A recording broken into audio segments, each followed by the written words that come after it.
కేవలం 1 నిమిషం మాట్లాడతాను సార్. ఇది చాలా చారిత్రాత్మకమైనటువంటి ప్లేస్ సార్. ఇది ఈ రోజు ఇక్కడ మనకు ఏమైనా మాట్లాడే అవకాశం వినే అవకాశం లభించినటువంటిదంటే చాలా అదృష్టవంతంగా భావించడం జరుగుతుంది. ఇక్కడ నుంచి ఎన్నో మార్పులు జరిగినాయి. ఈ ప్లేస్ నుంచి ఎన్నో సమస్యలు పరిష్కరించబడినాయి. ఈరోజు ఈ వేదికను అలంకరించినటువంటి అధ్యాపక బృందం, ఉపాధ్యాయ బృందం మరియు మీడియా ప్రతినిధి బృందం అందరితోటి విన్నవించుకునేది ఏంటంటే, ఎవరైనా జీవితంలో ఉపాధ్యాయుడు లేనటువంటి వాళ్ళ జీవితం ఎవరిదైనా ఉంటుందా సార్?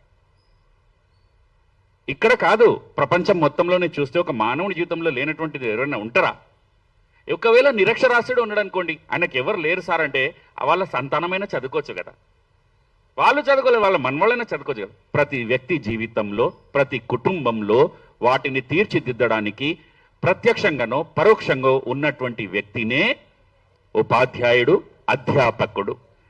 దేశ ప్రతి పౌరుని తీర్చిదిద్దేటటువంటి బాధ్యతను తన భుజాల మీద వేసుకుంటాడు, తన జీవితాన్ని సమర్పితం చేస్తాడు. అందరినీ దీపం ఏ విధంగానైతే వెలిగిస్తుంది, తన కింద చీకటి నిలుకుంటుందో, ఒక అధ్యాపకుని ఉపాధ్యాయుని జీవితం కూడా ఒక దీపం వల్లనే సమర్పితం అయిపోతుంది. అసలు అధ్యాపకుడు అనేటటువంటి, ఉపాధ్యాయుడు అనేటటువంటిది కాదు, ఈ సమాజంలో ఉన్నటువంటిది సమర్పితం అయ్యేటటువంటి వాళ్లలో అత్యున్నత కీలకమైనటువంటి స్థానంగా నేను భావిస్తున్నా. మీరు కూడా భావిస్తారంటే చప్పట్లు కొట్టి స్వీకరించవచ్చు.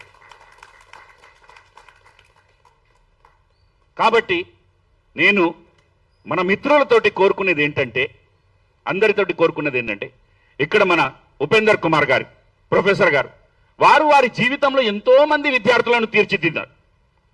కళాశాలకు ఎన్నో సేవలు అందించారు. ఒకసారి వాటిని తీయండి. ఆయన చేసిన సేవలను ఇంకొకసారి తీయండి. ఆయన జీవితంలో ఒక్కొక్క రోజు ఎలా అంకితమైండో విధులకు వాటిని తీయండి. తీసి వెంటనే ఆయనకు న్యాయం చేయండి నాయన. ముక్కఫంజా కాలేజ్ గారు, న్యాయం చేయకపోతే జీవితం లేదు. ఉపాధ్యాయునికి అన్యాయం చేస్తే నీకు కనిపించే ఏ శాంతి మార్గం లేదు నాయన. హృదయపూర్వకంగా ఈ చారిత్రాత్మక వేదిక నుంచి నేను కోరుకునేటటువంటిది ముక్కఫంజా కాలేజ్ నుంచే ఆయనకు పూర్తిగా న్యాయం చేయాలి. ఆయన సేవలను గుర్తించాలి. వాళ్లకు అన్యాయం జరగకుండా కాపాడాలని మొట్టమొదటిది విన్నపం. ఇక రెండవ విన్నపం ఏంటంటే, సార్ ఉపాధ్యాయుడు మేధావి అన్నారు. మేమేనడం ఏందయ్యా? భారతదేశ సంస్కృతిలో చూడండి, మాతృదేవోభవ, పితృదేవోభవ, ఆచార్య దేవోభవ. వేదాలలో కూడా అల్లుకునే ఉంది కదా నాయన.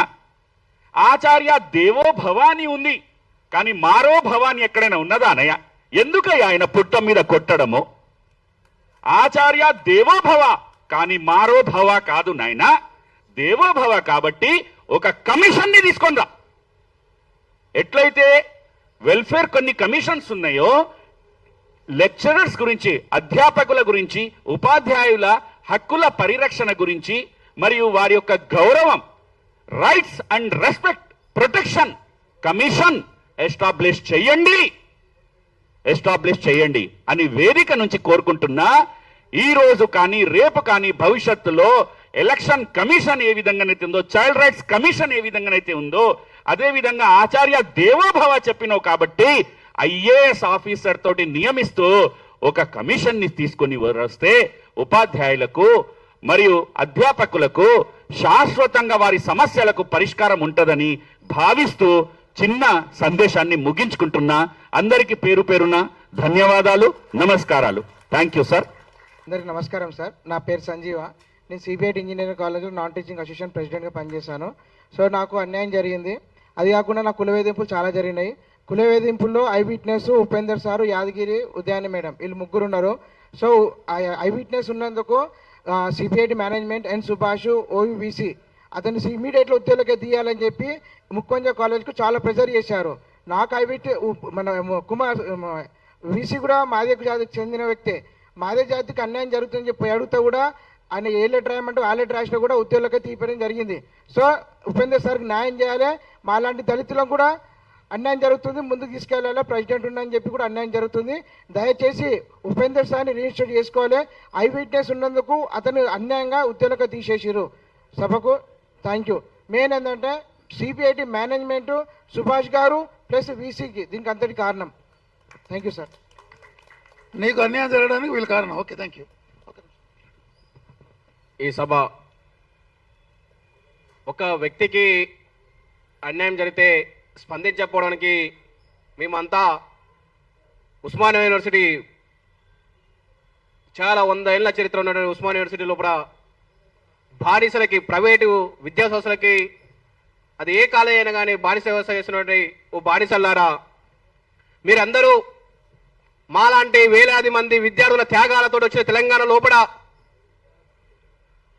ఒక వీసీ కుమార్ అనే వ్యక్తి బహుశా కులం గురించి దేశంలో మాట్లాడకపోతే తప్పైతుందేమో, నువ్వు మాదిగ జాతి బిడ్డవైనవు, పేరు గొప్ప ఊరి దిబ్బ అన్నట్టు, నీకు వ్యభిచారం చేయాలంటే చేసుకో, బ్రోకరిజం చేయాలంటే చేసుకో, కానీ ఒక కొట్లాడేటటువంటి తత్వం ఉన్నటువంటి, ఒక ప్రశ్నించే తత్వం ఉన్నటువంటి తెలంగాణ గడ్డ మీద పుట్టినటువంటి బిడ్డని నువ్వు కాంప్రమైజ్ కమ్మని చెప్తున్నట్టే నీ అంటే దౌర్భాగ్యమైన జీవితంలో నీలాంటి వాడు పుట్టకపోతే ఈ తెలంగాణ గడ్డగా క్షమించదని చెప్తున్నావు.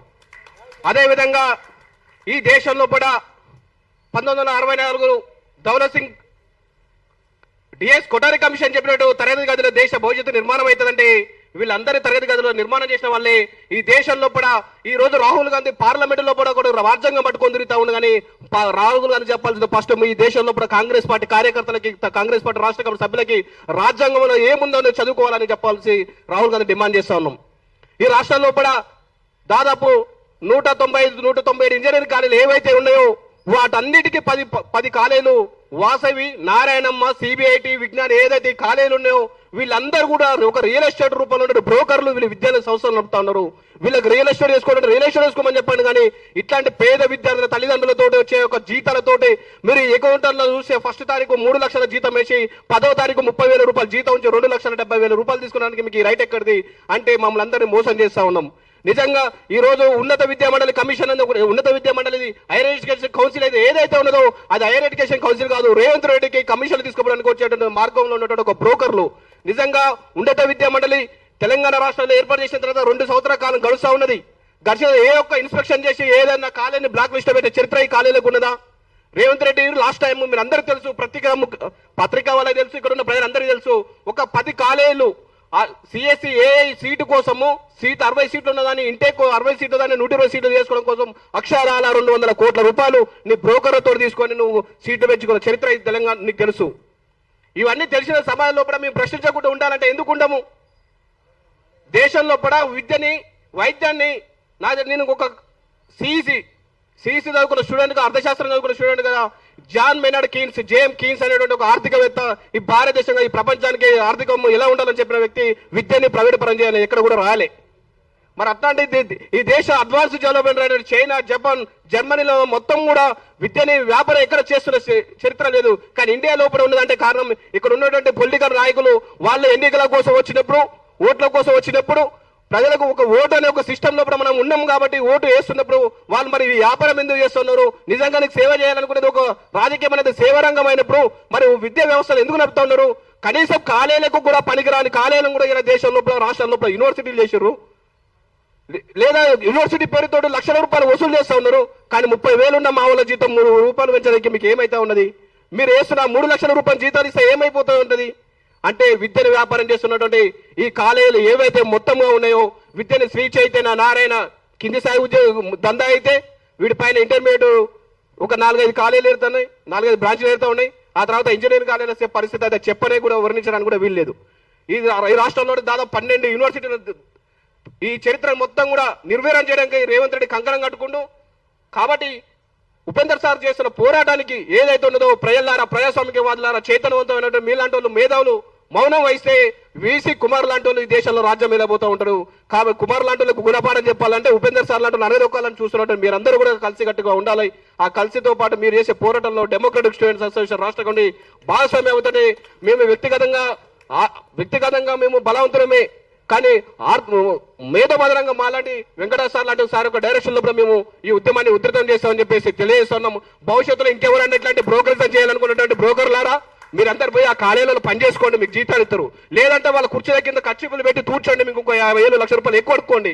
కానీ చైతన్యవంతమైన మా సమాజంలో తెలంగాణ గడ్డబునే పుట్టినోళ్ళని మీరు బ్రోకరేజ్ చేయమంటారా? మమ్మల్ని అడుగుకోమంటారా?